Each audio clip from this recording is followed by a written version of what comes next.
Hi friends, இன்றைக்கி நம்ம ரொம்பவே ஸ்பாஞ்சி அண்ட் வீட்டிலேயே சூப்பரான ஒயிட் ஃபாரஸ்ட் கேக் எப்படி பண்ணுறதுன்னு பார்க்கலாம். ஸோ அதுக்கு முன்னாடி இது வரைக்கும் நம்ம சேனல் சப்ஸ்கிரைப் பண்ணாதவங்க சப்ஸ்கிரைப் பண்ணிக்கோங்க. மறக்காம பக்கத்தில் பெல் ஐக்கானை கிளிக் பண்ணிக்கோங்க. வெல்கம் டு ரிமைந்திஸ் கிச்சன்.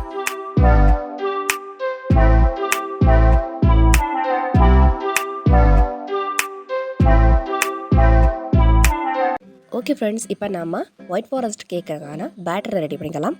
ஸோ அதுக்கு பார்த்தீங்கன்னா ஒரு பவுலில் வந்து ஒரு கப் அளவுக்கு பார்த்தீங்கன்னா பால் எடுத்துக்கோங்க. காய்ச்சின பால் எடுத்துக்கோங்க, சரிங்களா?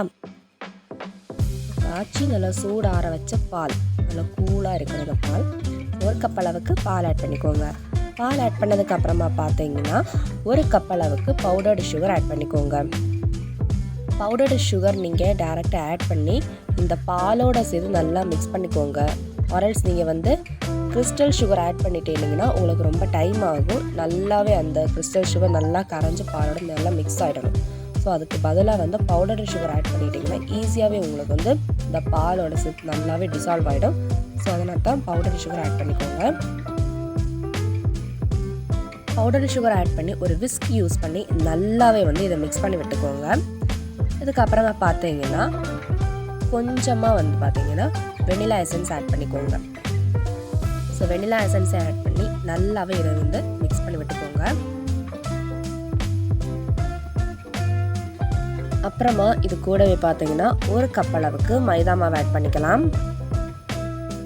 அப்புறமா ஒரு டீஸ்பூன் அளவுக்கு பார்த்தீங்கன்னா baking powder, cake baking powder இருக்குல்ல, ஸோ அது ஒரு டீஸ்பூன் அளவுக்கு ஆட் பண்ணிக்கலாம். இது கூடவே அரை டீஸ்பூன் அளவுக்கு பார்த்தீங்கன்னா பேக்கிங் சோடா ஆட் பண்ணிக்கலாம். இப்போது இது மூணத்தையும் சேர்த்து இந்த பாலோட நல்லாவே மிக்ஸ் பண்ணி விட்டுக்கோங்க. நல்லாவே மிக்ஸ் ஆகிடணும். இந்த மைதா மாவு பார்த்தீங்கன்னா எந்த ஒரு கட்டிகளும் இல்லாமல் பாலை நல்லா சூப்பராகவே நல்லா க்ரீமி ஆகுற வரைக்கும் நல்லாவே வந்து மிக்ஸ் பண்ணி விட்டுக்கணும். ஸோ ஒரு விஸ்கி யூஸ் பண்ணி இது நல்லாவே பீட் பண்ணிக்கோங்க. இப்போ பார்த்தீங்கன்னா இது கூடவே ஒரு 15 ml பார்த்தீங்கன்னா வினிகர் சேர்த்துக்கலாம். எதுக்காக நம்ம வந்து வினிகர் சேர்த்துக்கிறோம் பார்த்தீங்கன்னா அந்த கேக்கில் வந்து ஒரு ப்ளஃபினஸ், அந்த ரொம்ப ஸ்பாஞ்சியாக அந்த சாஃப்ட்னஸ் கிடைக்கிறதுக்காக தான். நமக்கு நார்மலாக தெரியும் ஒயிட் ஃபாரஸ்ட் கேக்னாவே ரொம்பவே சாஃப்டாக ஸ்பாஞ்சியாக சூப்பராக இருக்கும். ஸோ அந்த சாஃப்ட்னஸ் கிடைக்கிறதுக்காக தான் நம்ம வந்து வினிகரை சேர்த்துக்கிறது. வினிகர் வந்து இந்த மாதிரி லாஸ்ட்டில் சேர்த்துக்கோங்க. ஸ்டார்டிங்லேயே நீங்கள் வந்து பால் ஊற்றிட்டோ வினிகர்லாம் டேரெக்டாக சேர்த்துட்டிங்கன்னா என்ன ஆகும்னா பால் வந்து டேர்ன் ஆகிடும். வந்து நம்ம வந்து பட்டர் மில்கில் தான் நம்ம வந்து பண்ண வேண்டியது இருக்கும். ஸோ அதுக்காக வினிகர் வந்து பார்த்திங்கன்னா லாஸ்ட் இந்த மாதிரி ஆட் பண்ணிக்கோங்க. ஆட் பண்ணி நல்லாவே விஸ்க் யூஸ் பண்ணி சூப்பராக பீட் பண்ணிக்கோங்க. இப்போ இது கூடவே பார்த்தீங்கன்னா ஒரு கப் அளவுக்கு அன்சால்டட் பட்டர் வந்து மில்க் பண்ணி ஆட் பண்ணிக்கோங்க. சரியா? பட்டர் வந்து நல்லா உருக்கி எடுத்த பட்டராக இருக்கணும், அதுவும் அன்சால்டட் பட்டராக இருக்கணும். அதையும் சேர்த்து இதில் நல்லாவே மிக்ஸ் பண்ணி விட்டுக்கோங்க. ஆரல்ஸ் நீங்கள் வந்து வெஜிடபிள் ஆயில் கூட சேர்த்துக்கலாம். சேர்த்து நல்லாவே வந்து இதை மீட் பண்ணிக்கோங்க. நல்லா மிக்ஸ் ஆகிடணும், ஒன்று கூட நல்லாவே மிக்ஸ் ஆகிடணும்.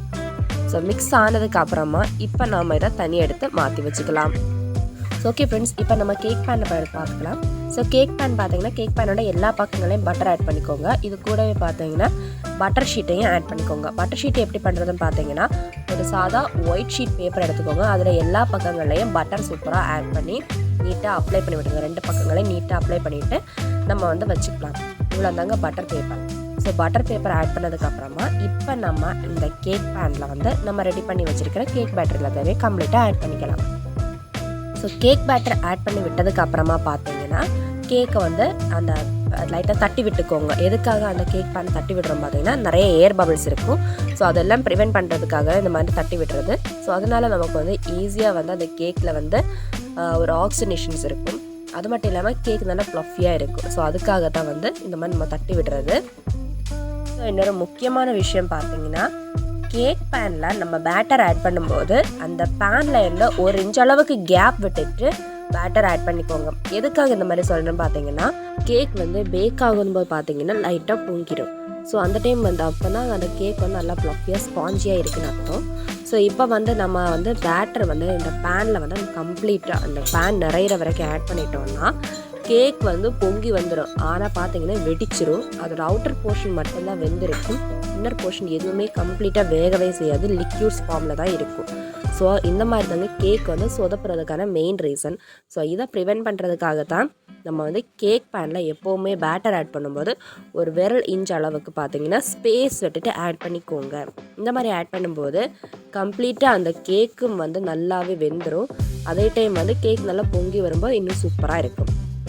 ஸோ நெக்ஸ்ட் பார்த்தீங்கன்னா நம்ம ரெடி பண்ணி வச்சுருக்கிற இந்த கேக் பேனை பார்த்தீங்கன்னா இப்போ நம்ம வந்து பேக் பண்ண வச்சுக்கலாம். ஸோ அதுக்கு ஆல்ரெடி வந்து 10 மினிட்ஸ் ஸ்டவ்வை ப்ரீஹீட் பண்ணி வச்சுக்கோங்க. ப்ரீஹீட் பண்ண பேனில் தான் நம்ம வைக்க போகிறோம். ஸோ நான் ஆல்ரெடி வந்து சால்ட் ஆட் பண்ணி எல்லாம் 10 மினிட்ஸ் முன்னாடி ப்ரீஹீட் பண்ணி வச்சுட்டேன். ஸோ ஆஃப்டர் 10 மினிட்ஸ் பார்த்தீங்கன்னா நம்ம ரெடி பண்ணி வச்சுருக்கிற கேக் பேனை வந்து இதில் வச்சு க்ளோஸ் பண்ணி வச்சுக்கலாம். ஸோ ஒரு 40 to 45 மினிட்ஸ் பார்த்தீங்கன்னா ஸ்டவ்வை மீடியம் ஃப்ளேம்லேயே வச்சு கேக்கை பேக் பண்ணிக்கலாம். ஸோ 45 மினிட்ஸ் கழிஞ்சதுக்கு அப்புறமா நம்ம பார்க்கலாம். ஸோ ஓகே ஃப்ரெண்ட்ஸ், இப்போ நம்ம கேக் வந்து ரெடி ஆகிடுச்சுன்னு எப்படி செக் பண்ணலாம் பார்த்தீங்கன்னா ஒரு டூத் ஸ்டிக் யூஸ் பண்ணி அதில் ப்ரெஸ் பண்ணி பாருங்கள்.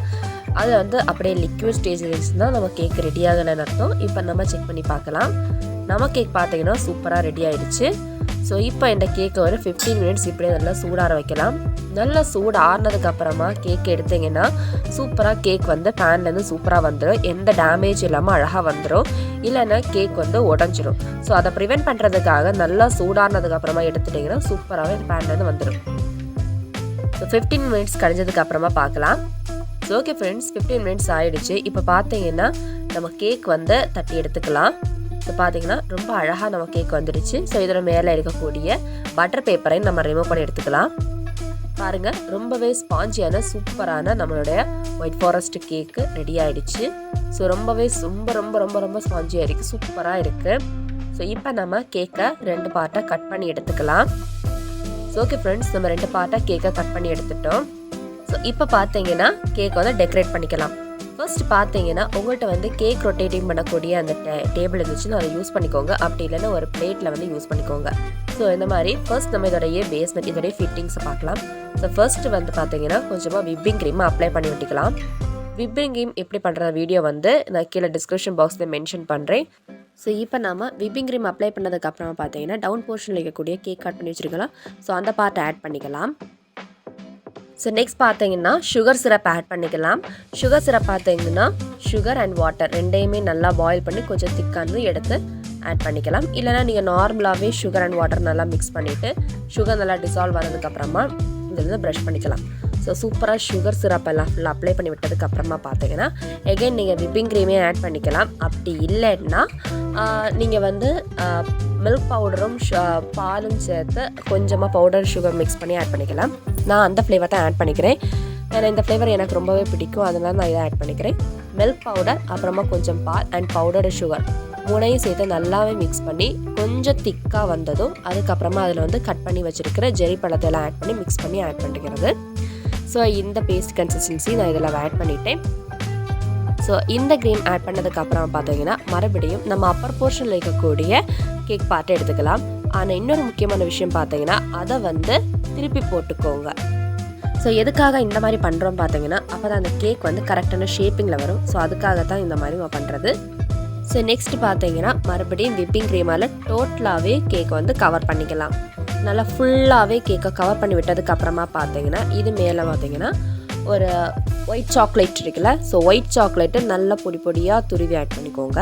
அதையும் டோட்டலாகவே இந்த கேக்கில் கவர் பண்ண மாதிரி கம்ப்ளீட்டாக ஆட் பண்ணிக்கோங்க. ஆட் பண்ணதுக்கப்புறமா நம்ம விப்பிங் க்ரீமால் சூப்பராக இதோடைய ஓரங்களில் அதுக்கப்புறம் மேலே எல்லாம் பார்த்தீங்கன்னா சூப்பராக டெக்கரேஷன் பண்ணி நமக்கு பிடிச்ச மாதிரி சூப்பராக வந்து பார்த்தீங்கன்னா ஜெரி பழத்தை எல்லாம் போட்டு நல்லா சூப்பராக டெக்கரேட் பண்ணி நல்லா அழகான சூப்பரான ஒயிட் ஃபாரஸ்ட் கேக் நம்ம ரெடி பண்ணிட்டோம். அவ்வளோங்க, ரொம்பவே சூப்பராக அட்டகாசமான ஒயிட் ஃபாரஸ்ட் நீங்களும் வீட்டிலேயே சுலபமாக பண்ணி உங்கள் அனுபவத்தைங்க கமெண்ட்டில் மறக்காமல் ஷேர் பண்ணிக்கோங்க. இந்த வீடியோ உங்களுக்கு பிடித்திருந்தால் லைக் பண்ணுங்கள். மேலும் பல ரெசிபிஸ் பார்க்க நம்ம சேனலை சப்ஸ்கிரைப் பண்ணி மறக்காமல் பக்கத்தில் பெல் ஐக்கானை கிளிக் பண்ணிக்கோங்க. தேங்க்ஸ் ஃபார் வாட்சிங். Taste is the best. Bye.